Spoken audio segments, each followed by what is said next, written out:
Hello friends, welcome back to C friends. आज का जो हमारा टॉपिक है सीए का थर्ड लेक्चर है और इसमें हम लोगों ने जहाँ से वहाँ एंड किया था ना कि हमारे सेकंड लेक्चर में जो भी एंड हुआ था वहीं से हम यहाँ से स्टार्टिंग करेंगे। ठीक है, ये जो भी हमने राइट किया है उनकी प्रॉपर्टीज़ हैं और उसके आगे का मैटर है, तो हम इसको आराम से समझाते हुए सभी समझाएंगे, सब कुछ है ना विधवत से।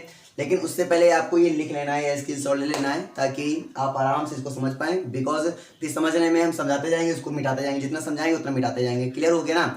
और टाइम ज़्यादा ना लगे इसलिए हमने पहले लिख रखा है और इन सारे पॉइंट पे डिस्कस करते चलेंगे। तो जल्दी जल्दी हमारी ये मतलब कि बेसिक चल रहा है, बिकॉज बेसिक में ज़्यादा टाइम नहीं देना है। ठीक ना, मतलब बेसिक है, अब बेसिक पूरा पढ़ना भी है और ज़्यादा टाइम भी नहीं देना है, तो उसके लिए हमने पहले लिख रखा है। अब सबको समझा भी देंगे ढंग से तो आपको समझ में भी आ जाएगा, तो क्लियर हो जाएगा। उसके बाद हम CCRNET के क्वेश्चन सॉल्व करा देंगे जो हमारे बेसिक से रिलेटेड क्वेश्चन पूछे गए हैं।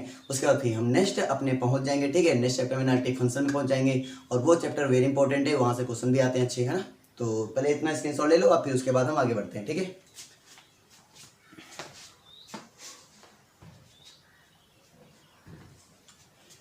चल तो अब इसमें स्टार्ट कर लेते हैं। ठीक है, पहले डिस्टेंस फार्मूला क्या है, जैसे कि आप अपने नॉर्मल जब 2D आपने पढ़ा था, एक्चुअली 2D है, कॉम्प्लेक्स क्या है हमारा 2D प्लेन का एक हिस्सा है। ठीक है, 2D प्लेन बोल सकते हो आप इसको। जो भी आपने वहाँ पे पढ़ा था कोऑर्डिनेट सिस्टम में पढ़ा था कि कोऑर्डिनेट ज्योमेट्री में जो भी फॉर्मूले पढ़े थे हम यहाँ फॉर्मूले बना सकते हैं। क्लियर हो गया ना? जैसे डिस्टेंस फार्मूला हो गया या कोई भी रेशियो फार्मूले हो गए, जो भी आप बना सकते थे वहाँ पे सीखे, लगभग यहाँ पे भी आप बना सकते हैं, राइज कर सकते हैं, कोई बड़ी बात नहीं है। क्योंकि हमारा जेड एक्चुअली में है क्या, मतलब कि जो कॉम्प्लेक्स है उस वो है क्या एक्चुअली में, तो 2D तो है।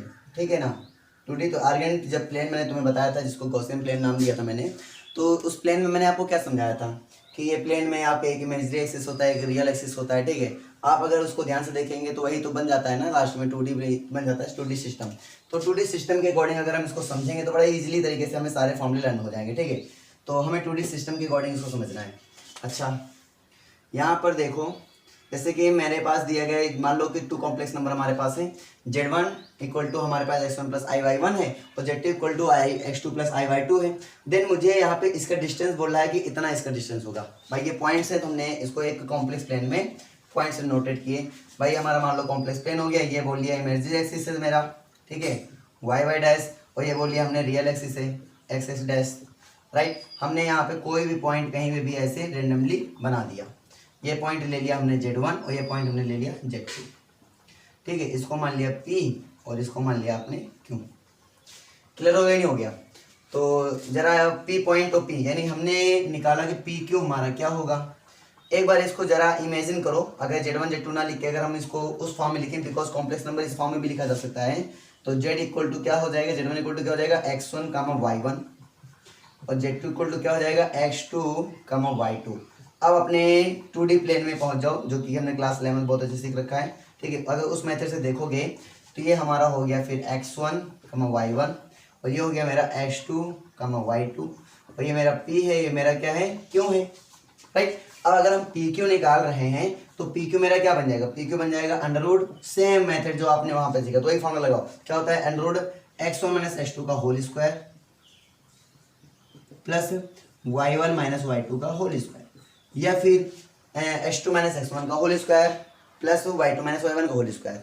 आप दोनों पे इधर लिख सकते हैं, कोई दिक्कत नहीं, क्योंकि यहाँ पे स्क्वायर लगाया तो माइनस को कोई ऐसा इफेक्ट नहीं आने वाला है इसमें। ठीक ना?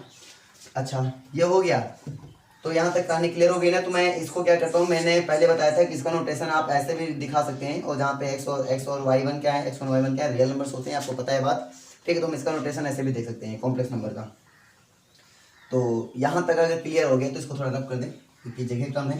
ठीक है, उसके अकॉर्डिंग अब इसको मुझे अपने कॉम्प्लेक्स नंबर में ही बनाना है।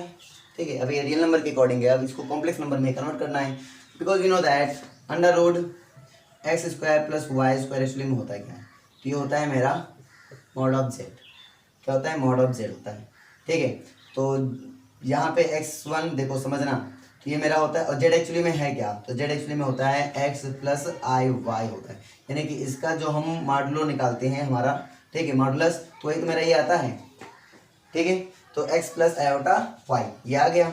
अच्छा, तो x प्लस आयोटा वाई आ गया, बिकॉज यहाँ पे x स्क्वायर है प्लस वाई स्क्वायर, तो इसको हम लिखेंगे x प्लस आयोटा वाई। अब यहाँ पे देखो x रिप्लेस में क्या मिला मुझे, x रिप्लेस में यहाँ पे मुझे मिल रहा है x1 माइनस x2 मिल रहा है, और y रिप्लेस में क्या मिल रहा है मुझे y1 माइनस y2 मिल रहा है। ठीक है, तो इसके अकॉर्डिंग मेरी कहानी क्या हो जाएगी, यहाँ से समझो, तो यहाँ से हो जाएगी पी क्यू इक्वल टू, तो एक्स जगह पे मुझे मिल रहा है x1 minus x2 plus iota of iota into किसका है, आयोटा y होता है वहाँ पे, और यहाँ पे क्या होगा iota y1 minus y2। I think clear हो गया। ठीक है, इसको ऐसे लिख सकता हूँ, इसको क्या लिख सकता हूँ मैं, इसको i से मल्टीप्लिकेशन कर देंगे अंदर से, तो ये हो जाएगा x1। ठीक है, करेंगे तो आयोटा i क्या है, आयोटा y1 हो गया, और माइनस x2। ठीक है, और माइनस आयोटा y2। अगर आप इसमें माइनस कॉमन ले लेते हैं तो ये मेरा बन जाता है, अगर तो ऐसे हम लिखें तो ये क्या बन जाएगा मेरा, प्लस में हो जाएगा, क्या दिक्कत है। क्लियर हो गया यहाँ तक। अच्छा तो ठीक है, अब इसके आगे हम क्या करेंगे, ये मेरा पी क्यू है, मेरा पी क्यू चल रहा है। ठीक है, ये मेरा क्या चल रहा है, पी क्यू। तो कहानी में देखो तो ये एक्चुअली में है क्या, तो ये मेरा है Z1 और ये एक्चुअली में क्या है, ये मेरा है Z2। ठीक है, तो यहाँ से पी क्यू आपका क्या बन जाएगा, mod of Z1 minus Z2। तो ये हुआ डिस्टेंस फार्मूला। तो यहाँ पे डिस्टेंस फार्मूला आप क्या लिख सकते हैं, Z1 minus mod of Z1 minus Z2। ठीक है, mod of Z1 minus Z2, does not matter, Z2 minus Z1 भी हो सकता है, बिकॉज मॉड लगा है तो कोई दिक्कत है नहीं। ठीक है, तो बढ़े आगे, मॉड लगाए तो माइनस के इफेक्ट कोई नहीं देगा कि चाहे Z1 माइनस Z2 लिखें, Z2 माइनस Z1 लिखें। तो मैं आगे बढ़ रहा हूँ, तो मैं डिस्टेंस फार्मूला हम यूज़ करेंगे क्योंकि हमारे पास एरिया ऑफ ट्रायंगल है, बहुत सारे पॉइंट्स हैं, है ना, तो हम कहीं भी यूज़ कर सकते हैं। भाई डिस्टेंस तो आपको आना चाहिए, डिस्टेंस फाइंड करना आपको आना चाहिए, बाकी तो हम फिर देखते रहेंगे। ठीक है, अच्छा इसमें एक बात और सीख लो,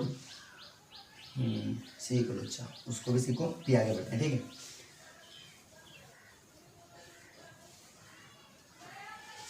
अगर ये कोई पॉइंट हमारे पास, ये कोई मान लो कार्टेशियन प्लेन में हमारे पास ये पॉइंट्स हैं, ये मान लो कार्टेशियन प्लेन हो गया मेरा। कार्टेशियन प्लेन यहाँ पे नहीं ले रहे हैं, यहाँ पे हम कॉम्प्लेक्स प्लेन बोलेंगे। ठीक है, या फिर आर्गन प्लेन बोलेंगे, कार्टेशियन प्लेन नहीं बोलेंगे। कार्टेशियन प्लेन में कहाँ बोलते हैं, रियल सिस्टम में बोल रहे थे, वैसे है एक्चुअली एक ही मीन निकल रहा है यहाँ पर दोनों का। ठीक है, तो यहाँ पे हम क्या ले रहे हैं, देखो ये मेरा है ओरिजिन, कोई दिक्कत है नहीं, ओरिजिन। ये मेरा x x dash real axis हो गया, ये मेरा क्या है, इमेजिनरी एक्सिस हो गया। ठीक है, ये मैंने कोई पॉइंट पी और क्यों ले लिया, जिसके कोऑर्डिनेट सिस्टम क्या है हमारे पास, एक्स Z1 बोल सकते हो इसका, इसका बोल सकते हो Z2। ये तो क्लियर हो गया। ठीक है, मैंने क्या किया, इसको मैंने m1 या m रेशियो n में मैंने इसको डिवाइड कर दिया। एक बार जरा हम उसको अपने तरीके से इमेजिन करें, तो हमने वहाँ पे पढ़ा था, हमने वहाँ पे क्या पढ़ा था, हमने वहाँ पे पढ़ा था अगर x1 y1 होता है और यहाँ पे x2 y2 होता है।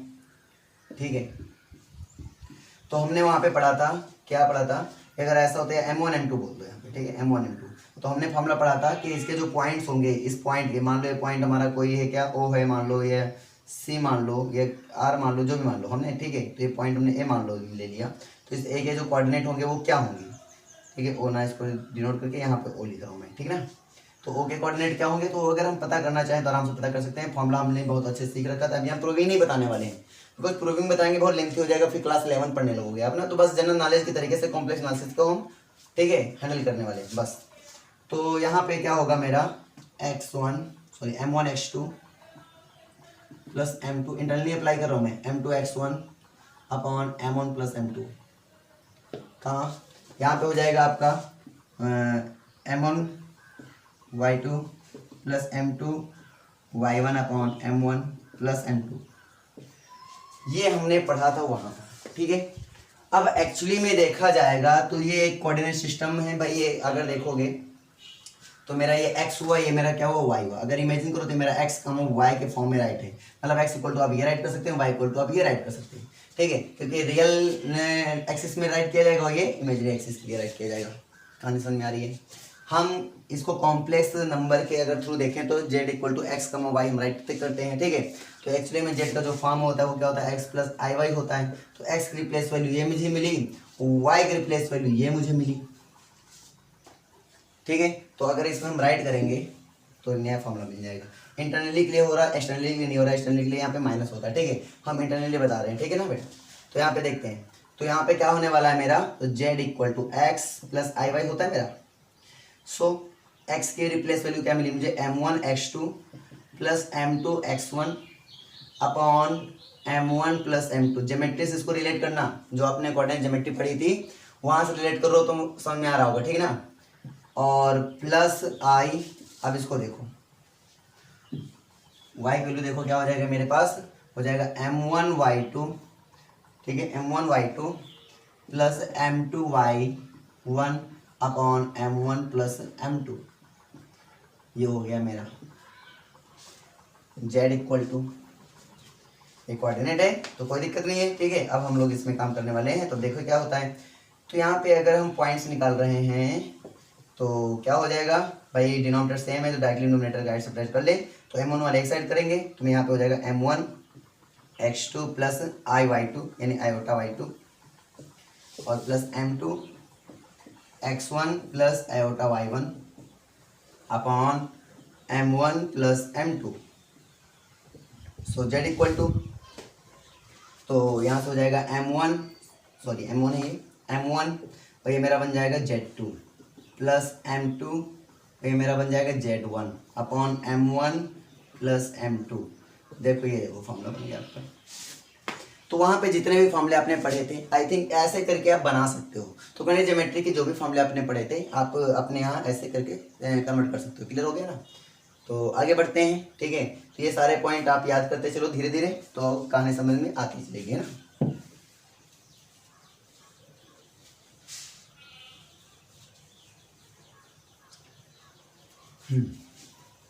अब मेरे सामने आता है ट्रायंगल इनक्वालिटीज, बहुत इंपॉर्टेंट प्रॉपर्टीज है।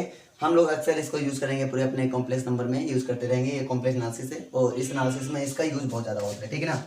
और ये प्रॉपर्टीज बेटा देखा जाएगा तो रियल नंबर में बहुत ज़्यादा है भाई। ट्रायंगल इनक्वालिटी जरूरी नहीं कॉम्प्लेक्स नंबर के लिए एक सिर्फ है और रियल नंबर के लिए भी है, ठीक ना। तो बहुत इंपॉर्टेंट है हमारे लिए। हम लोग चाहे वो टोपोलॉजी पढ़ें, ट्रायंगल इनक्वालिटीज बहुत ज़्यादा यूज़ करते हैं, चाहे वो रियल एनालिसिस पढ़ें हो चाहे हम कॉम्प्लेक्स एनालिसिस, यहाँ पे भी इसका यूज बहुत ज़्यादा है। तो इसको एक बार प्रूविंग सही देखते हैं कि एक्चुअली में क्या है, ठीक है। इसमें प्रूविंग में एक्चुअली में करेंगे कैसे, बहुत सिंपल सी प्रूविंग होती है। चाहे आप मैट्रिक स्पेस के थ्रू प्रूव करें, चाहे टोपोलॉजी स्पेस के थ्रू, चाहे जिसके थ्रू प्रूव करें, बहुत ही सिंपल इसकी प्रूविंग होती है, ठीक है ना। फिलहाल हम लोग कॉम्प्लेक्स एनालिसिस के थ्रू प्रूव कर रहे हैं। थोड़ी आवाज़ मेरे गले में थोड़ी प्रॉब्लम है तो आवाज़ थोड़ी प्रॉब्लम दे रहे होंगे मैं, ठीक है। तो गले की प्रॉब्लम की वजह से वैसा हो रहा है, कोई दिक्कत नहीं है। मेरा गला थोड़ा बैठा हुआ है, ठीक है ना। तो आई होप कि आप थोड़ा अंडरस्टैंडिंग करने की कोशिश करें ना। यहाँ पे देखेंगे हम लोग क्या करेंगे, पहले प्रूविंग देखेंगे। पहले प्रूविंग देखेंगे तो ये इसका एप्लीकेशन बन जाएगा, ठीक है। ये प्रूविंग देखेंगे तो ये इसका एप्लीकेशन बन जाएगा, समझ आ रही ना। तो एक एक करके देखेंगे तो एक सीखोगे तो दूसरा उसका एप्लीकेशन बनेगा, हम आपको बता देंगे कैसे होगा, ठीक है। तो हम लोग प्रूफ देखते हैं। पहले प्रूफ देख रहे हैं mod Z1 plus Z2। Proof करने के दो तरीके होते हैं, ठीक है। मैं इसको लेकर चल रहा हूँ बिकॉज हमें ये प्रूफ करना है, कोई दिक्कत नहीं, हम स्क्वायर लेकर चल रहे हैं, ठीक है। तो अगर स्क्वायर लेकर चल रहे हैं तो इसको हम क्या लिख सकते हैं, इसको हम लिख सकते हैं बिकॉज वी नो दैट अभी मैंने अपने सेकंड लेक्चर में बताया था कि mod of Z square equal to Z into Z bar. Reason बता सकते हो आराम से यार, बहुत सिंपल सी रीजन है कि x प्लस आई वाई का स्क्वायर अगर आप करेंगे, मॉड का स्क्वायर करेंगे इधर, और इधर अगर इसका लिखते हैं x प्लस आई वाई लिखते हैं और इधर लिखते हैं x माइनस आई वाई लिखते हैं, तो दोनों क्या आते हैं, इक्वली तो आएंगे यार। इधर आएगा X square plus Y square, इधर भी देखो अब इधर आएगा X square plus Y square और इधर मेरा क्या आएगा, सॉरी मॉड लगा है ये याद रखना, ठीक है। तो ये आएगा, ये भी आएगा X square plus Y square, दोनों क्या आएंगे, इक्वली तो आएंगे, इसीलिए तो प्रॉपर्टी बनी, ठीक है। तो प्रूफ कर सकते हो आराम से, कोई प्रॉपर्टी ऐसी नहीं जो प्रूफ ना कर पाओ, ठीक ना। बस ये है कि हम प्रूफ इसलिए बता रहे हैं, एक्चुअली में प्रूफ हमारे नेट में तो नहीं आता है, लेकिन क्या होता है ना, प्रूफ सीखने से कंसेप्ट बिल्ड करना हमें मेथड आ जाता है कि कंसेप्ट कैसे बिल्ड करेंगे। और प्रूफ उनके लिए भी सही होगा जैसे कि कोई मान लो BSc कर रहा है फिर कोई MSc कर रहा है, तो ये उनके लिए भी एकदम बेटर है, ठीक है, कोई दिक्कत नहीं है। तो ये उनके लिए बहुत बेनिफिट रहेगा उनको। इनमें हमें प्रूफ नहीं ज़्यादा फोकस करना है, जैसे आप नेट की तैयारी कर रहे हैं, है ना। तो इसमें प्रूफ में ज़्यादा फोकस नहीं करना है, बस ये कंसेप्ट बिल्ड करने के लिए हम समझा रहे हैं और कुछ नहीं। तो हम क्या करेंगे, इसका स्क्वायर ब्रेक करेंगे, तो हम इसको इस फॉर्म में लिख सकते हैं Z इंटू Z बार में। तो ये हो जाएगा Z, यानी कि Z की जगह पे क्या है, पूरा है Z1 plus Z2 into Z1 plus Z2 बार, पूरे का बार लगेगा ऐसे, ठीक है। प्रॉपर्टी लगा देंगे, इसकी प्रॉपर्टी कॉन्जुगेट प्रॉपर्टी लगाएंगे, इसको बोलते हैं कॉन्जुगेट। तो कॉन्जुगेट की प्रॉपर्टी भी मैंने आपको पिछली वीडियो में बता दिया था, उसको भी जाके देख लें। अगर आपने नहीं देखा तो उसको एक बार देख लें, तो वहाँ से आपको आर्गेंट प्लेन में किसी कॉम्प्लेक्स नंबर को दिखाना और ये कॉन्जुगेट क्या होता है वो सब पूरा आपको पता चल जाएगा, ठीक है ना। तो वहाँ पे एक बार जाके आप देख लें, अगर आपने देख रखी बहुत अच्छी बात है। तो आगे देखते हैं इसमें, तो हो जाएगा मेरा Z1 प्लस Z2, तो हो जाएगा Z1 बार और प्लस Z2 बार। जो प्रॉपर्टीज होती है, डायरेक्टली मैं नहीं लिख रहा हूँ, प्रॉपर्टीज होती है इसकी ना। फिर अब इसको मल्टीप्लाई कर लें एक बार, ये हो जाएगा Z1 इंटू Z1 बार और प्लस Z2 इंटू Z1 बार और प्लस Z1 इंटू Z2 बार और प्लस Z2 इंटू Z2 बार। फिर एक न्यू प्रॉपर्टी हमारे सामने आती है, क्या आती है कि Z1 into Z1 bar equal to mod Z1 का स्क्वायर, अभी तो बताया मैंने, ठीक है। Similar Z2 into Z2 bar equal to क्या है, मॉड Z2 का स्क्वायर। और सिंपल तरीके से लेकर चलना है, ठीक है, हर चीज़ को। तो यहाँ से हो जाएगा मॉड Z1 का स्क्वायर और प्लस ये हो जाएगा मेरा मॉड Z2 का स्क्वायर। कोई दिक्कत नहीं है यहाँ तक, है ना? आई थिंक कोई दिक्कत नहीं हो रही ना। अब हम लोग इस पे डिस्कस करते हैं एक्चुअली में ये क्या है, ठीक है। तो इस पे डिस्कस कर लेते हैं। तो इसको देख लेते हैं क्या है। हमारे सामने लिखा है Z2 इंटू Z1 बार लिखा है और प्लस Z1 इंटू Z2 बार लिखा है। Z2 इंटू Z1 बार लिखा है और प्लस Z1 इंटू Z2 बार लिखा है, ठीक है। तो यानी अगर हमें इनका दोनों को बार सेम करना है तो हम ये लिखते हैं, ये तो आप ये लिखो कि Z1 इंटू Z2 बार दोनों को, या फिर ये बना लो कि Z2 इंटू Z1 बार, तो दोनों को ऐसा कुछ बनाना है, ठीक है। तो बताओ कैसे करें। तो हम इसको ऐसा करते हैं, प्रॉपर्टी लगाएंगे कॉन्स्टेंट की और कुछ नहीं। तो यहाँ पे हमें ऐसा, अगर हम इसको चेंज कर लें या फिर इसको चेंज कर लें, तो हमें इसको चेंज करने का मन है, तो हम लिखेंगे Z1 इंटू Z2 बार। इसको हमने पहले लिख दिया। अब इसको कैसे चेंज करेंगे, अगर हम इसको ऐसे लिख दें Z1 इंटू Z2 बार का होल बार, तो कहानी में मज़ा आ जाता है। कैसे, मैंने कैसे सोचा, मैं आपको बहुत बताता हूँ मैंने कैसे किया, ठीक है। बहुत सिंपल तरीके से किया है, बिकॉज वी नो दैट कि अगर हम बार का अगेन बार कर दें, यानी कि कॉन्जुगेट का अगेन कॉन्जुगेट कर दें। कॉन्जुगेट का मतलब क्या होता है कि जो हमारा इमेजिनरी पार्ट होता है उसका साइन चेंज होता है। तो पहले साइन चेंज हुआ, पहली बार किया तो हमने साइन चेंज किया, प्लस से माइनस कर दिया, फिर अगेन किया तो माइनस से भी प्लस हो गया, तो वही कुल मिला के वही तो नंबर मुझे मिल जाता है। तो अगर ये बात करेंगे तो वही नंबर मुझे मिलता है। इसको मैंने दो तरीके से प्रूव किया था, एक ज्योमेट्रिकली और एक डायरेक्टली थ्योरेटिकली, है ना। तो दोनों तरीके से आप इसको देख लें। तो बाय कैलकुलेशन भी प्रूव कर सकते हैं और बाय ज्योमेट्री भी इसको दिखा सकते हैं मेथड से। तो ये भी मैंने ये सारा जितना भी कंजुगेट का काम है या फिर जितना ज्योमेट्री का प्रूविंग है ना, जैसे मैंने कुछ ज्योमेट्री के बारे में बताया, आर्गन प्लेन के बारे में बताया, वो सब सेकंड लेक्चर है, फर्स्ट लेक्चर में डिस्कस किए गए हैं। आप जाके वहाँ पे देख सकते हैं, कोई दिक्कत नहीं है।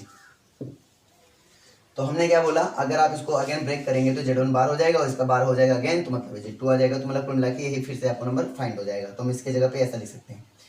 अब फिर देखो ये क्या है, एक्चुअली में ये क्या है, ये तो एक कॉम्प्लेक्स नंबर ही है मेरा, ठीक है।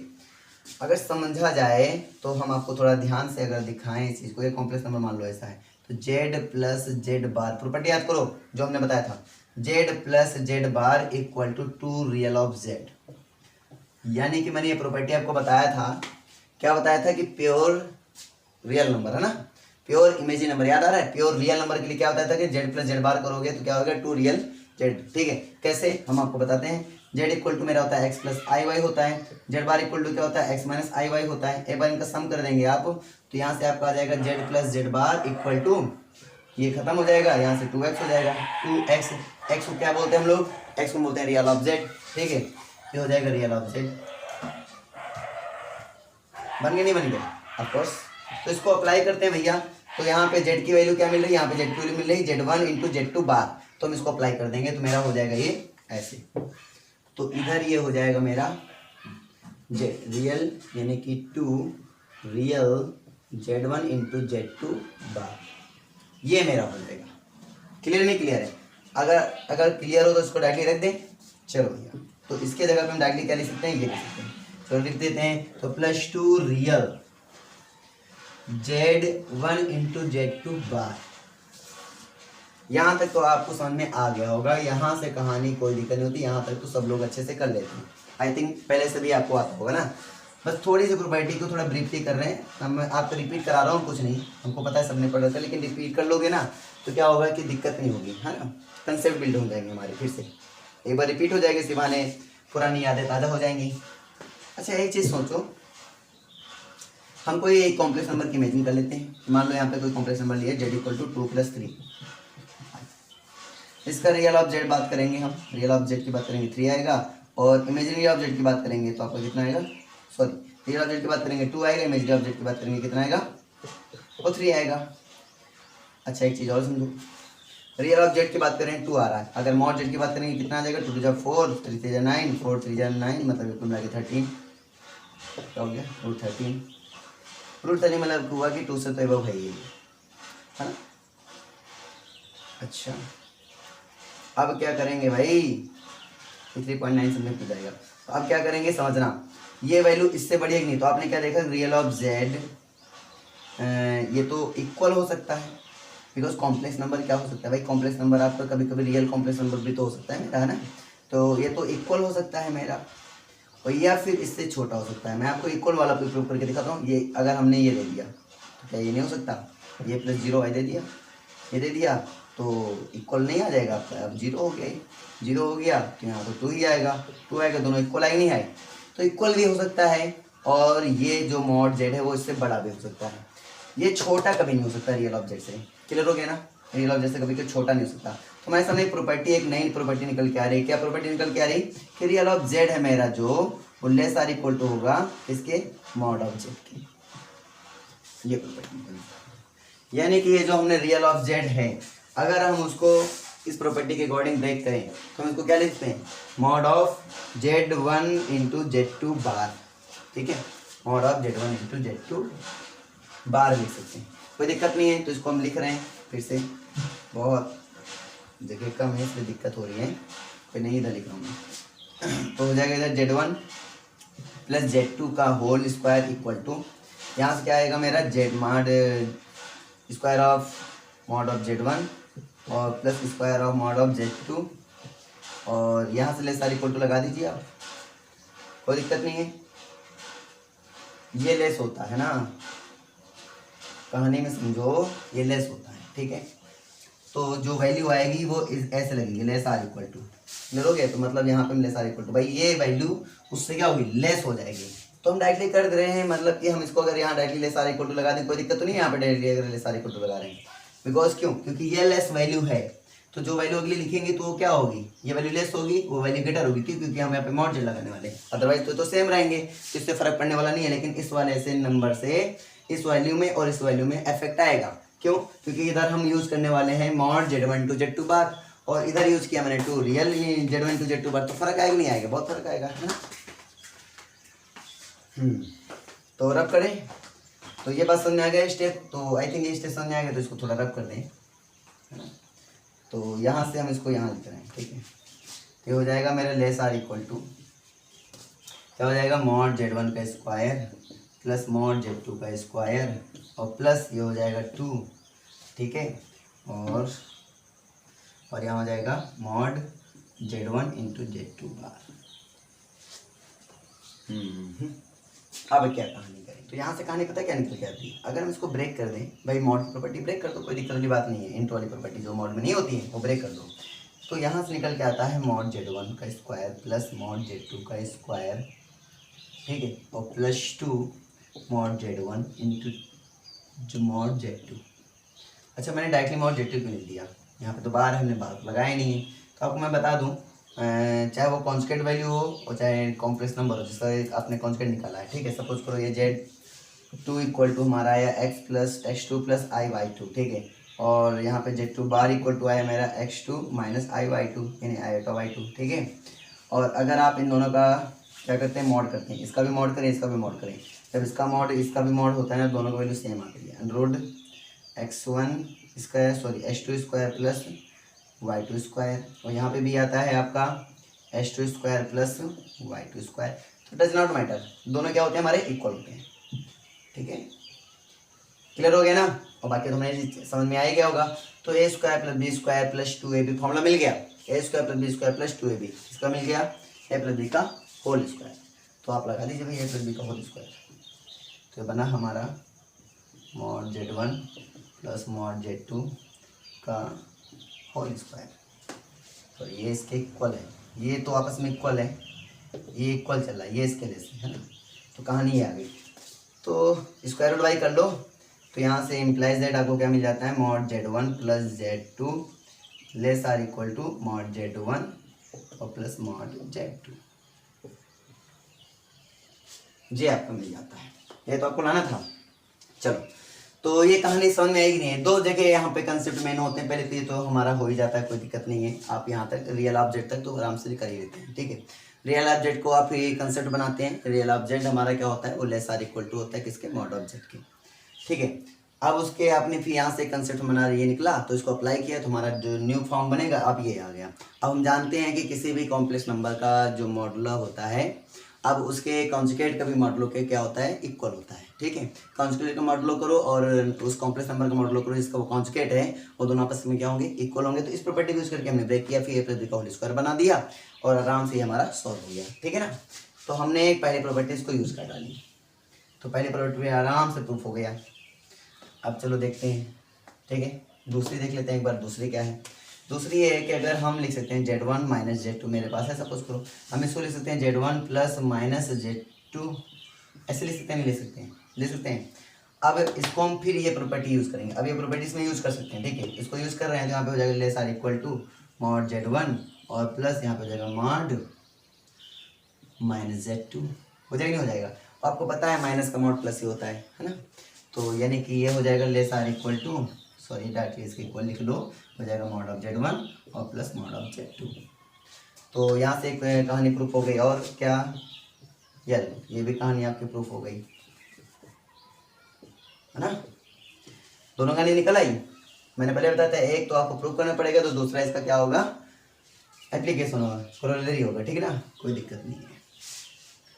चलो अब हम लोग इनमें से प्रूविंग देखते हैं क्या सिस्टम है भैया, इनका देख लेते हैं और आराम से आगे बढ़ जाते हैं। ठीक है, जैसे कि तुमने इसको प्रूव किया सेम ऐसे ये भी प्रूफ होने वाला है, बस कुछ नहीं, माइनस है तो माइनस की प्रॉपर्टी लगाएंगे, क्या दिक्कत है भाई। नेगेटिव के जो भी काम होगा वो काम करेंगे, बाकी सेम ही मेथड है, मेथड तो सेम है। तो इसको एक बार देख लेते हैं। Z1 माइनस Z2 मेरे पास है। ठीक है, स्क्वायर कर लिया मैंने, वही ए माइनस बी का होल स्क्वायर, जैसे नहीं होता वैसे ओपन कर लो इसको। वैसे डायरेक्टली ओपन कर सकते हो क्योंकि मैंने ये भी होमवर्क में आपको दिया था, याद हो तो ना, लेकिन मैं आपको प्रूव करा तो प्रूव करा ही देता हूँ। ठीक है, कोई दिक्कत की बात नहीं है। तो ये मेरा हो जाएगा इतना, क्या हो जाएगा, ये मेरा हो जाएगा यहाँ पर Z1 माइनस Z2 और Z1 माइनस Z2 का होल बार। हाँ मैंने बता दिया, रीजन तो बता ही दिया, अब तो करते चला जाऊँ खाली बस, है ना। तो हो जाएगा मेरा Z1 माइनस Z2, यहाँ हो जाएगा Z1 माइनस Z2, Z1 बार Z2 बार। ठीक है, इसको और ब्रेक कर मल्टीप्लाई कर लो तो हो जाएगा Z1 बार और यहाँ पे माइनस Z1 बार और माइनस Z2 बार माइनस में plus Z2 bar. I think clear हो गया यहाँ तक। अच्छा, मैं यहाँ पे क्या कर सकता हूँ, इसको क्या लिख सकता हूँ, इसको लिख सकता हूँ मॉड Z1 लिख सकता हूँ, मॉड Z1 का स्क्वायर और प्लस इसको क्या लिख सकता हूँ मैं, मॉड Z2 का स्क्वायर, कोई दिक्कत नहीं है। और इसमें क्या ले सकता हूँ मैं, माइनस कॉमन ले लिया मैंने, तो हो जाएगा Z2 Z1 बार और प्लस Z1 Z2 बार। आपको पता है हम इसको क्या ले सकते हैं, आपको पता हम क्या ले सकते हैं इसको, तो हम इसको ले सकते हैं ऐसे, पूरे का कॉन्जुगेट आप कर लें तो हो जाएगा मेरा Z2 इंटू Z1 बार। किसी एक को भी चेंज कर लें, कोई फर्क नहीं पड़ता है, हम पहले बता रहे हैं, कोई फर्क नहीं पड़ता है। ठीक है, किसी एक को चेंज कर लें, चाहे इसको इसके फॉर्म में लिखे चाहे इसको इसके फॉर्म में लिखे, है ना, किसी एक को आपको चेंज करना है। लास्ट में वैसे भी यहाँ से आपका कॉन्जुगेट हटने वाला है, जब मोड लग जाएगा ना, तो हमें कोई दिक्कत वाली बात नहीं। अच्छा, तो ये किसकी प्रॉपर्टी बन जाती है, ये प्रॉपर्टी बन जाती है Z plus Z bar equal to, ये बन जाती है 2 रियल ऑफ Z, ये प्रॉपर्टी बन जाती है। तो इसको हम अप्लाई कर देते हैं, तो यहाँ से मेरा आ जाता है ऐसे, तो यहाँ से आ जाता है मेरा 2 real of Z2 into Z1 बार, ये आ जाता है। यहाँ तक दिक्कत कोई नहीं होती है ना। अब कहानी को समझना है, बिकॉज मैंने आपको भी बताया कि रियल ऑफ Z मेरा क्या होता है, आपका less or equal to mod of Z होता है। ठीक है, भाई बोथ साइड 2 से मल्टीप्लाई किया तो 2 रियल ऑफ Z, भाई 2 यहाँ पे मल्टीप्लाई है ना, तो हमने क्या less or equal to 2 mod of Z हो गया, क्या दिक्कत। बोथ साइड अगर माइनस से नहीं मल्टीप्लाई कर देंगे तो इक्वालिटी आपकी चेंज हो जाएगी, तो ग्रेटर आर इक्वल टू बन जाता है।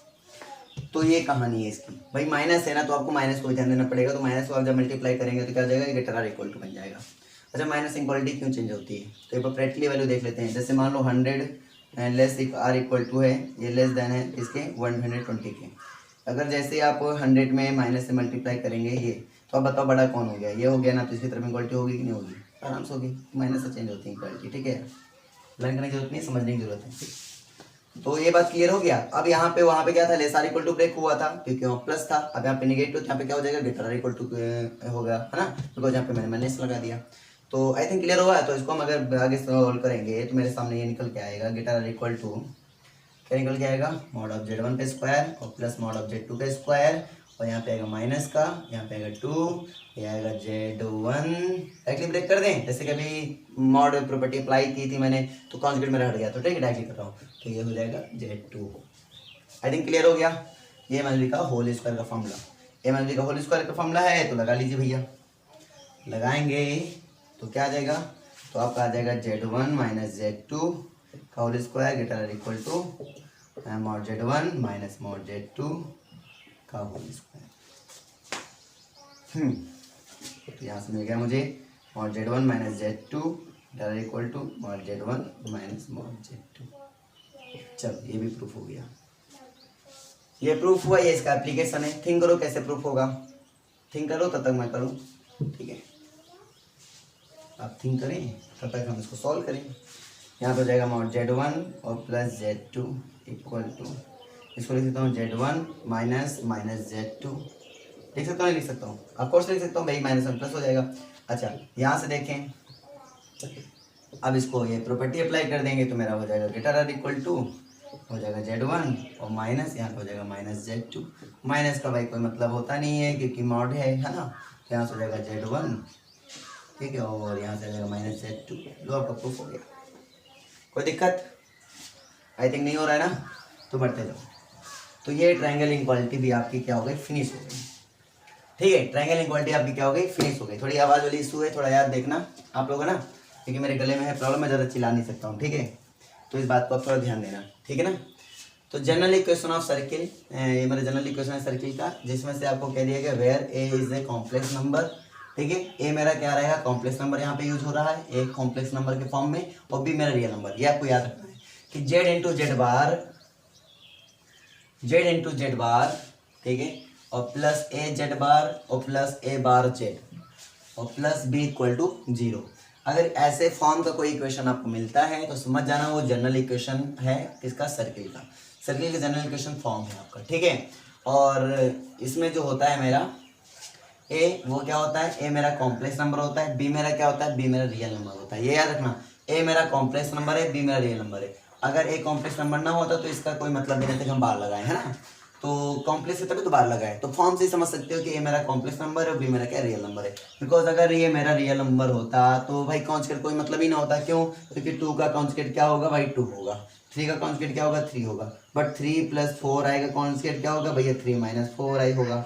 आई थिंक क्लियर हो रहा है। तो जो कॉन्जुगेट होता है वो साइन बदलता है, इमेजरी पार्ट के साइन को बदलता है, यानी पॉजिटिव होगा तो वहाँ निगेटिव हो जाएगा, निगेटिव होगा तो वहाँ पॉजिटिव हो जाएगा, इसका फर्क पड़ता है।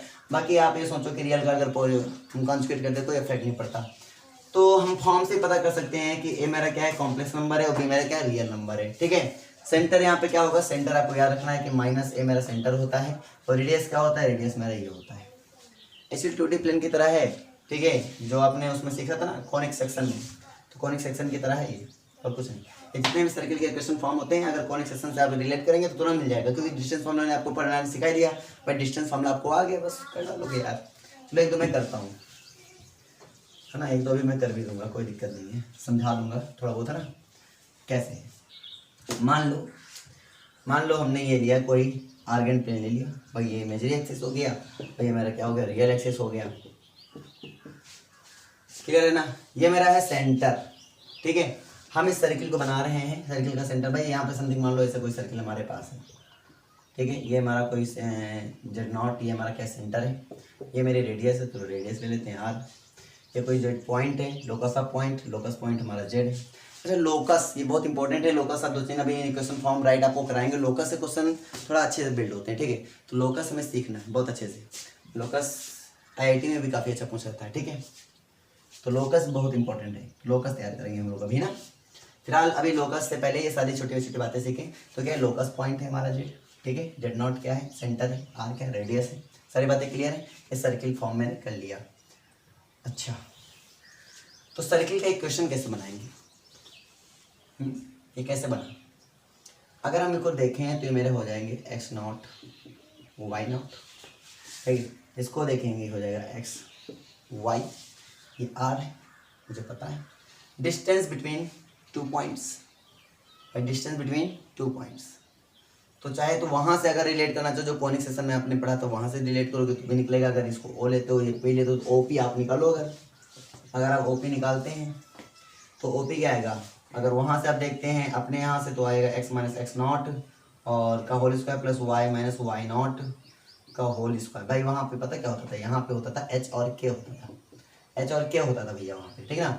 तो यहाँ पे एच और के लगता तो होता था एक्स माइनस एच का whole square plus y minus k का होल स्क्वायर, समथिंग कुछ ऐसे होता था, ठीक है। लेकिन यहाँ पे एच का के यूज नहीं करेंगे because x not y not, क्योंकि हमने जेड नॉट राइट कर रखा है तो एक्स नॉट वाई नॉट हम लोग यूज कर रहे हैं, और वो सेंटर ही है मेरा, जेड नॉट क्या है वो सेंटर ही है और कुछ नहीं है। तो एक्चुअली में हम लोग जो 2D प्लेन में पढ़े थे वहाँ पर 2D में सारा सिस्टम यहाँ पे है और कुछ नहीं है, ठीक है। तो जेड नॉट हो गया।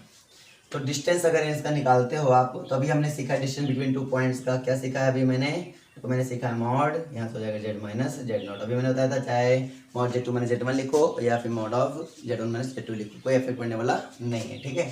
तो ये हो गया। एक्चुअली ओपी क्या है, ओपी तो मेरा आर है, तो यहाँ से हो जाएगा mod z one minus z two equal to r, डराई हो गया, ठीक है। छोटी छोटी बातें करते जाना, कोई दिक्कत नहीं है, नोट्स बना लेना, क्योंकि मैं नोट्स के अकॉर्डिंग मैं आपको ये लिख देता हूँ। अगर नोट्स बनाने के लिए अकॉर्डिंग नहीं लिखता तो बहुत सारे अब तक मैं सबका खत्म किया होता है, खींच देता, ठीक है। लिखने में टाइम वेस्ट ना करता, लिखने में टाइम दिया है तो इसका मतलब बस इसलिए दिया मैंने, क्यों, क्योंकि आप नोट्स क्लियर कर सके अपनी, नोट्स बना सकें। कि हम समझाने में ज़्यादा लैंग्वेज नहीं लिखते हैं, फिर लिखते जाते हैं, समझाते जाते हैं डायरेक्टली। अच्छा चलो यहाँ पे देखते हैं, ये एरिया ऑफ ट्रायंगल है, एरिया ऑफ क्या है, ट्रायंगल, ठीक है। इसको देख लेना, एरिया ऑफ ट्रायंगल याद कर लो। जैसे आपने वहाँ पे पढ़ा था यार एरिया ऑफ ट्रायंगल, कहाँ पे आपने अगर याद करो डिटर्मिनेंट में आपने पढ़ा नहीं था डिटर्मिनेंट जैसा, ठीक, वहाँ 1/2 होता था, यहाँ 1/4 है ना, वहाँ पे 1/2 होता था यार ना, 1/2 वहाँ पे 1/2 होता था। और याद करो तो वहाँ होता था x1 y1 1, x2 y2 1, x3 y3 1, है ना, ऐसे होता था। मतलब कि रो वाइज में x1 y1 1, x2 y2 1, x3 y3 1 ये होता था। सिमिलर इसको ऐसे ही याद करो, z1 z1 bar 1, z2 bar 1, z3 z3 bar 1, ठीक है। वैसे अगर ये सोचो कि मेरे अगर कोलिनियरिटी प्रॉपर्टी की बात करें हम, इसमें कोलिनियर का मतलब पहले समझो क्या होता है। कोलिनियर भाई कोई ट्रायंगल होता है, उसके 3 वर्टिसेस होते हैं, यानी 3 पॉइंट्स हो गए, कार्टेशियन प्लेन बोल रहे हैं या फिर हम आर्गेन प्लेन अपने यहाँ बोले, या 2D में जो अपने कार्टेशियन प्लेन पढ़ा था वहाँ से भी आप रिलेट कर सकते हैं। वहाँ पे भी आता नहीं है कि कोलिनियर दिखाइए आप, ठीक है। तो आपने बोला कि मैंने इतना जो मैंने बोला वो आपने कहा कि ठीक है इतना समझ में आ गया मुझे, हमने एक ट्रायंगल बना लिया, कोई भी है ना कॉम्प्लेक्स प्लेन में ये ट्रायंगल बना लिया, ये मान लिया P, ये मान लिया Q, ये मान लिया R, इसके पॉइंट मान लिया Z1, इसके मान लिया Z2, इसके मान लिया Z3, ठीक है, ठीक है। अच्छा कहानी क्या है, काम क्या है, वो सारी बातें समझनी है, ठीक है। कहानी मेरी ये है कि हमने बोला ये हमारा ट्रायंगल है और हमने कहा कि इसको कोलिनियरिटी दिखानी, कोलिनियरिटी। ट्रायंगल तो बना है, वहाँ पे ट्रायंगल नहीं बनाते, वहाँ पे पता क्या देते हैं, वर्टेक्सेस दे देते हैं। आपको बोलते हैं ये ट्रायंगल के वर्टेक्सेस हैं, ठीक है। ये ट्रायंगल क्या है, वर्टेक्सेस हैं। और आपसे पूछ रहा है कि इसका कोलिनियरिटी दिखाइए। कोलिनियरिटी दिखाने का मतलब वो डायरेक्टली बोल देते हैं ट्रायंगल का एरिया क्या होना चाहिए, एरिया ऑफ ट्रायंगल क्या होना चाहिए, 0 होना चाहिए। वाई हमारा लगता है क्वेश्चन मार्क यहाँ पे वाई, क्यों, इसका एरिया क्या आना चाहिए, 0 आना चाहिए। एरिया 0 मतलब हुआ कि इसको इक्वल टू 0 दिखा दो, ये कोलिनियरिटी की प्रॉपर्टी हो गई, ठीक है। हम बोलते हैं वाई, हम क्यों 0 दिखाएं भैया, है। तो देख लेते हैं 0 क्यों दिखाते हैं। जैसे कोलिनियर का मतलब पता क्या होता है कि जो 3 पॉइंट्स है, 3 मोर देन पॉइंट्स हैं, ठीक है। जो पॉइंट्स हैं सारे पॉइंट एक ही लाइन पर हो, क्या हो भैया, एक ही लाइन पर हो। ये सारे पॉइंट किसमें हो, एक ही लाइन पर हो। जब एक लाइन पर सारे पॉइंट्स, कोलिनियर मतलब होता है जितने भी पॉइंट्स हमें दिए हैं वो सारे एक ही लाइन पर होंगे। अगर एक ही लाइन पर होंगे दैट मीन्स अगर ये पॉइंट उठ के यहाँ आ जाएगा तो एक ही लाइन पे पॉइंट आ जाएंगे, तो इसका एरिया कुछ बचेगा क्या। अभी इसका कुछ ना कुछ एरिया आपको दिख रहा है, ठीक है। अगर इस पॉइंट उठा के दन और यहाँ पे आप उठा के रख दीजिए, ठीक है। अब अगर आप इसको इस पॉइंट को यहाँ उठा के रखते हैं तो आप देखने को पाते हैं कि इस लाइन का भाई एक लाइन का कोई भी हमारा एरिया नहीं होता है, ठीक है। तो एरिया नहीं होता मतलब उसका एरिया क्या हो जाएगा, 0 हो जाएगा। मतलब कोलिनियर आपको दिखाना है तो ट्रायंगल के एरिया को क्या दिखा दीजिए, 0 दिखा दीजिए, ठीक है। यही हम लोग बोलते हैं, यही रियलिटी भी है ना। तो क्लियर हो गया ना ये बात, तो हमने बोल दिया है ना। अब आगे बढ़ते हैं। तो ये 0 दिखाना होता है, क्लियर हो गया। डिटर्मिनेंट है, determinant of this Z1 bar 1, Z2 bar 1, Z3 bar 1 equal to 0, ये होती है कोलिनियरिटी की प्रॉपर्टी, ठीक है। तो क्लियर करते जाओ और आप करते जाओ। हाँ स्ट्रेट लाइन इक्वेशन, स्टेटलाइन इक्वेशन का जनरल फॉर्म हमारा ये होता है। अब आपको पता चल रहा होगा जनरल फॉर्म के तरीके से पता चल रहा होगा कि मेरा ए क्या है भैया, ए मेरा है कोई कॉम्प्लेक्स नंबर, बी मेरा क्या है रियल नंबर, तभी तो भैया कॉम्प्लेक्स नंबर का आपका बार किया गया है, ठीक है। और जेड तुम्हारा कॉम्प्लेक्स नंबर है ही, तो ये तो पता चल रहा है ना, देख के पता चल रहा है, ये आप याद कर लेना, ठीक है। जनरल फॉर्म हमारे आने चाहिए, इंपॉर्टेंट होते हैं। प्रूफ भी कर सकते हैं, लेकिन ज़्यादा प्रूफ के चक्कर में पड़ेंगे ना तो फिर लेक्चर बहुत लेंथ हो जाएगा, ठीक है। चलो अब यहाँ पे आते हैं parametric form, non parametric form. अब इन पे आते हैं, ठीक है। पैरामेट्रिक फॉर्म और नॉन पैरामेट्रिक फॉर्म।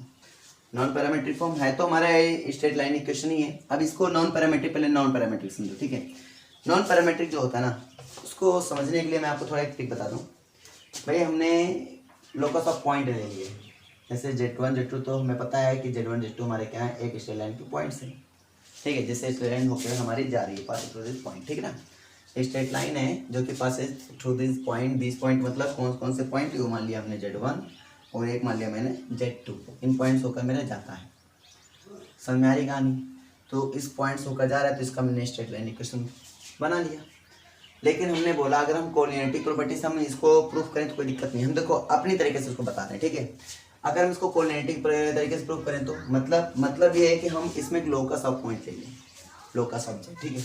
तो लोकस ऑफ जेड भाई, लोकस का मतलब ये होता है कि जिसका आप लोकस निकालने मतलब उसकी इक्वेशन ड्राइव करने के लिए वो एक जनरल वैल्यू लिया है, जनरल पॉइंट, जो उसमें आप उसके पाथ में आप कहीं पे भी ले सकते हैं, उसके पाथ में कहीं भी, मतलब वो जो लोकस पॉइंट ऑफ जेड का मतलब होगा कि एक जनरल फॉर्म में जनरल वैल्यू जनरल पॉइंट बोल सकते हो, जो कि उस पाथ में कहीं से भी उठाएं तो उसको उस इक्वेशन को, जो इक्वेशन एक डिराइव करेगा उस इक्वेशन क्या करना चाहिए, सेटिस्फाई करना चाहिए। सेटिस्फाई मतलब होता है कि उसके left hand side equal to right hand side होना चाहिए। तो बहुत सिंपल तरीके से समझना है। देखो जैसे हमने कोई क्वेश्चन बोला ax नॉर्मल जो तुमने सीख रखा है, ax plus by plus c equal to 0, a does not equal to 0, b does not equal to 0 and a b c are real number. ये आपने बहुत पहले सीखा रखा था ना कि मेरा एक कोई स्ट्रेट लाइन इक्वेशन होता है। तो यहाँ पे जो लोकस पॉइंट का काम कर रहे हैं वो x और y कर रहे हैं। क्यों? क्योंकि x और y के जितने भी पॉइंट्स होंगे वो इसको क्या करेंगे, सेटिस्फाई करेंगे। तो मतलब ये क्या है, locus of point, locus of Z, यही हमारा बना इक्वेशन को क्रिएट करता है। यानी कोई फॉर्म आपको दिया जाएगा तो आप उसको लोकस ऑफ, अगर लोकस ऑफ जेड निकालना है तो आप क्या करते हैं, z equal to x plus i y रख के पूरा इसको कैलकुलेट करते हैं, ठीक है। तो वहाँ से लोकस ऑफ जेड निकल के आता है। क्लियर हो गया ना। चलो इसमें आगे बढ़ते हैं।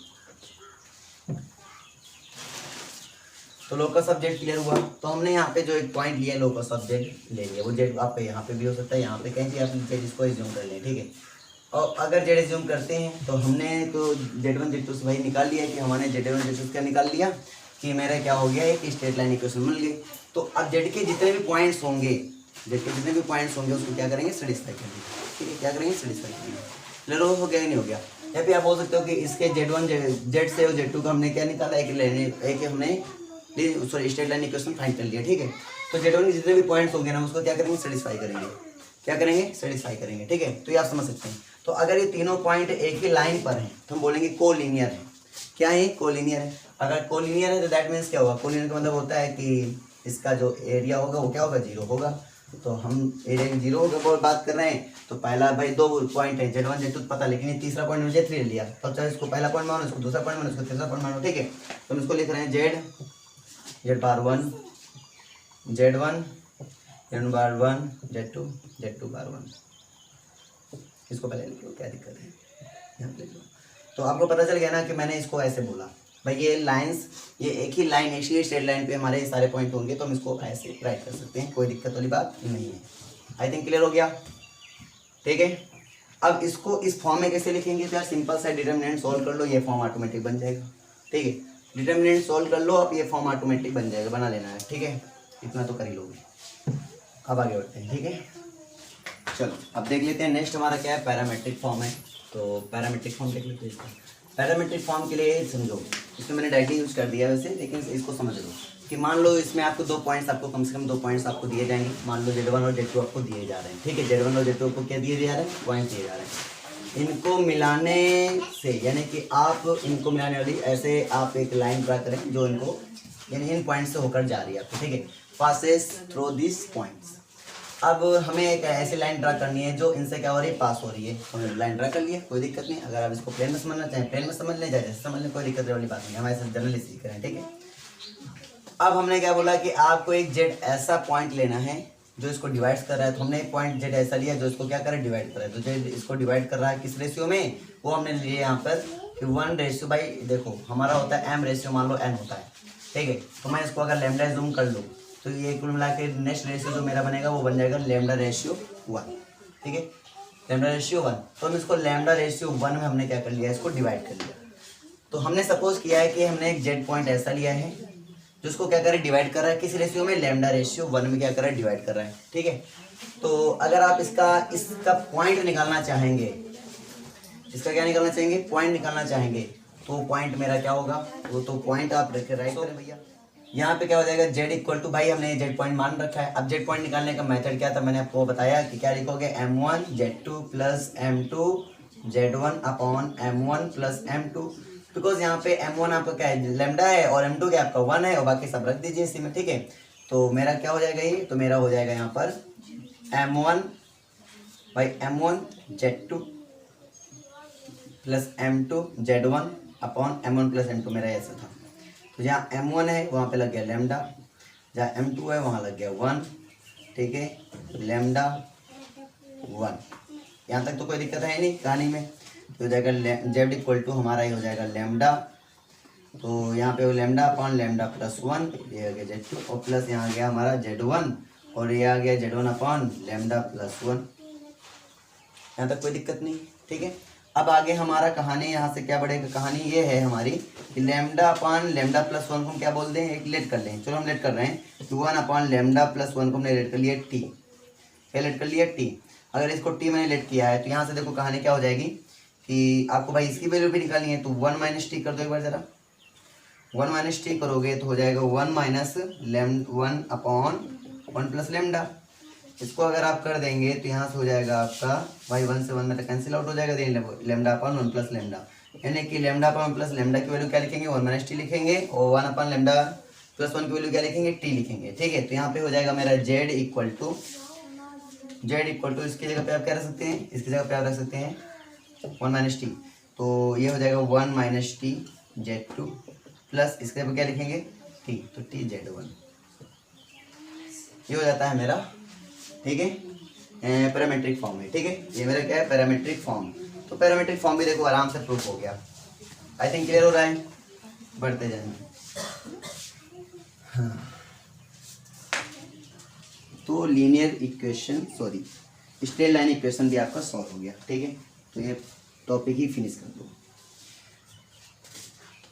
एक टॉपिक और मैंने डिस्कस करने के लिए बोला था, प्रिंसिपल आर्गुमेंट, ठीक है,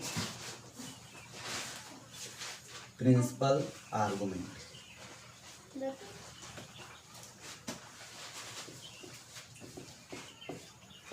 एक्चुअली प्रिंसिपल आर्गुमेंट क्या होता है, प्रिंसिपल आर्गुमेंट ये होता है कि जो इस इनक्वालिटी को सेटिस्फाई कर दे भाई एंगल। तो आर्गुमेंट क्या होता है तो आपको क्लियर है, ठीक है। अब प्रिंसिपल आर्गुमेंट क्या होता है वो समझा रहा हूँ। तो ऐसा एंगल निकालो जो इस इक्वलिटी क्या कर दे, सेटिस्फाई कर दे, कौन सा, minus pi less or equal to theta less or equal to pi, इस इक्वलिटी क्या कर दे, सेटिस्फाई कर दे, वही मेरा क्या होता है, प्रिंसिपल आर्गुमेंट होता है, ठीक है। प्रिंसिपल आर्गुमेंट का चलो सीखा, अब क्या कर सकते हैं प्रिंसिपल आर्गुमेंट के हेल्प से। तो थीटा इक्वल टू क्या होता है, थीटा इक्वल टू मेरा होता है tan, ठीक है, tan इनवर्स बी अपान ए, ठीक है। ये क्या होना चाहिए, एक्यूट एंगल होता है, कैसा होता है, एक्यूट एंगल होता है थीटा, ठीक है ना। अच्छा, जो मेरा प्रिंसिपल आर्गुमेंट वो क्या क्या आ सकता है, तो प्रिंसिपल आर्गुमेंट पता क्या क्या आ सकता है, प्रिंसिपल आर्गुमेंट आपका आ सकता है थीटा आ सकता है, ठीक है, पाई माइनस थीटा आ सकता है, माइनस पाई माइनस थीटा आ सकता है, और माइनस थीटा आ सकता है। ये क्या होगा, ये फर्स्ट क्वाड्रेंट के लिए होगा, ये सेकंड क्वाड्रेंट के लिए, ये थर्ड, ये फोर्थ, ठीक है। अगर आप कोऑर्डिनेट सिस्टम में चले जाएं तो आपको पता है ये मेरा x होता है, ये मेरा x डैश होता है, ये मेरा y होता है, ये मेरा क्या होता है, y डैश होता है, ये मेरा x होता है, x डैश, ठीक है। इसको रियल एक्सिस बोलते हैं, ये इमेजिनरी एक्सिस हो गया, ठीक है। तो रियल एक्सिस और इमेजिनरी एक्सिस मेरे पास हो गई। इसमें जो साइन होते हैं पॉजिटिव पॉजिटिव आपको पता है, पहले x फिर y, यानी कि इधर प्लस मतलब प्लस कमा प्लस, इधर क्या आ गया, इधर माइनस है, इधर प्लस है, मतलब माइनस कमा प्लस, इधर क्या आ गया, इधर आ गया आपका माइनस कमा माइनस, और इधर क्या आ गया आपका, इधर आ गया प्लस कमा माइनस, राइट। अगर हम बात करेंगे तो इसमें आएगा थीटा वाला आएगा, इसमें आएगा पाई माइनस थीटा वाला आएगा, इसमें आएगा माइनस पाई माइनस थीटा वाला आएगा और इसमें आएगा आपका माइनस थीटा वाला आएगा। ठीक है, कुछ ऐसा फॉर्म इसमें बन जाता है। तो ये मेरा रहता है प्रिंसिपल आर्गूमेंट। प्रिंसिपल आर्गूमेंट अगर आप बात कर रहे हैं जीरो का क्या होगा, तो अगर इसको नोटेशन कैसे करते हैं ये भी याद रखो। तो आर्गूमेंट ऑफ जेड ऐसे नोटेट करते हैं, कैपिटल ए होता है यहाँ पर, तो यहाँ इसमें क्या होता है स्मॉल ए होता है। ये आर्गूमेंट ऑफ है जेड और यहाँ पे कैपिटल आर्गूमेंट ऑफ जेड है, इसको आप थीटा बोलते हैं। ठीक है, बहुत बड़ी बड़ी बातें हो गई। अगर जेड का बात करेंगे, जेड के इक्वल टू जीरो रख दिया जाए तो ये डिफाइन नहीं करता है। क्लियर हो गया ना। तो छोटी छोटी बातें से बड़ी बड़ी बातें सीख रहे हैं हम लोग, आगे बढ़ते जाओ। और भी इसमें बहुत सारे पॉइंट्स और भी होते हैं, ठीक है, उन पर डिस्कस भी करेंगे, लेकिन आज की वीडियो बहुत लेंथी हो रही है तो आज इतना देख लें। अब इस पर चर्चा करेंगे हम नेक्स्ट वीडियो में। ठीक है, फिर अभी इसके सीसा नेट के क्वेश्चन भी कराने हैं हमें, तो वो सब हम लोग करेंगे अगले वीडियो में। ठीक है ना, तो आज के लिए इतना ही रखते हैं। तो इसको नोट कर लेना, इसे डिस्कस कर लेना। आई थिंक ये हम पहले भी डिस्कस कर चुके हैं आर्गूमेंट के बारे में। ठीक है, तो थोड़ा बहुत जो बचेगा टॉपिक और इसकी जो प्रॉपर्टीज़ बची हैं प्रिंसिपल आर्गूमेंट की, तो हम चर्चा करेंगे। ठीक है, नेक्स्ट वीडियो में चर्चा करेंगे, मिलेंगे हम लोग कल फिर। तो आज के लिए इतना ही, फिर मिलते हैं नेक्स्ट वीडियो में। ठीक है।